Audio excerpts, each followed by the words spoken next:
ভারতকে শাসানো বিলওয়াল ভুট্টোর বেরিয়ে গেল হাওয়া। ভারতকে চোখ রাঙানোয় জয়শঙ্কর দেখিয়ে দিলেন তার আসল স্থান। শখে নয়, বাধ্য হয়েই ভারত দিয়েছে সতর্কতা। ভারতের বিদেশমন্ত্রী বলেন, জঙ্গি মদতদাতা পাকিস্তানের সাথে কথা বলা ভীষণ মুশকিল। পাকিস্তানের বিদেশমন্ত্রী বিলওয়াল ভুট্টোর ডায়লগের হাওয়া ওই সময় বেরিয়ে যায় যখন ভারতের বিদেশমন্ত্রী পাকিস্তানের বিদেশমন্ত্রীকে তার দেশের অবস্থার কথা স্মরণ করিয়ে দেয়। পুঞ্চ জেলায় সেনার ট্রাকে হামলা, আর হামলার 15 দিন পর পাকিস্তানের বিদেশমন্ত্রী বিলওয়াল ভুট্টো জাদ্দারি সাংহাই সহযোগ সংগঠনের বিদেশমন্ত্রীদের বৈঠকে অংশ নিতে ভারতে আসছেন। যদিও যাত্রার আগে পাকিস্তানের বিদেশমন্ত্রী বিলওয়াল ভুট্টো যে বড় কথা বলে সেটা ভারতের ভালো লাগে না, এই জন্য পাকিস্তানকে তার মতো করেই জবাব দেওয়া হয়। জয়শঙ্কর মহাশয় পাকিস্তানকে এমন প্রতিবেশী বলে যারা সীমার ওপার থেকে জঙ্গিবাদকে মদত দেওয়া জারি রেখেছে। জয়শঙ্কর মহাশয়ের মতে এই ধরনের প্রতিবেশীর সঙ্গে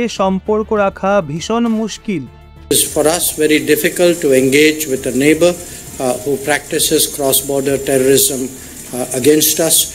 We have always said that they have to deliver on their commitment not to encourage, sponsor and carry out cross-border terrorism.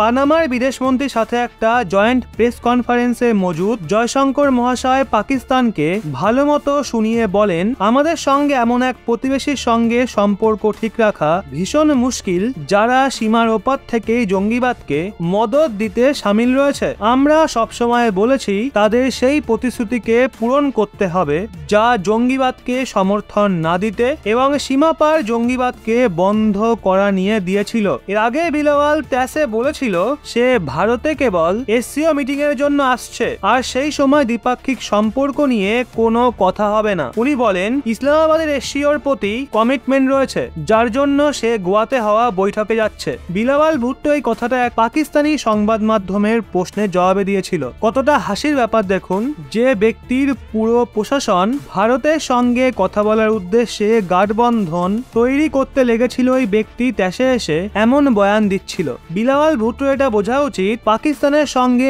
না কথা বলা, তার সঙ্গে কোনো সম্পর্ক না রাখার সিদ্ধান্ত ভারতের ছিল, আর পাকিস্তানের সঙ্গে কতদিন কোনো কথা বলা উচিত নয় সেটাও ভারতই ঠিক করবে। আমার তো মনে হয় পাকিস্তানকে ম্যাপ থেকেই চিরতরে মুছে ফেলা উচিত। যেই দেশের নাম শুধু ইতিহাসের পাতায় থাকবে, ভবিষ্যতে তার কোনো অস্তিত্বই খুঁজে পাওয়া যাবে না। তো বন্ধুরা, এই বিষয়ে আপনারাও কি একমত? নিচে কমেন্টে জানান।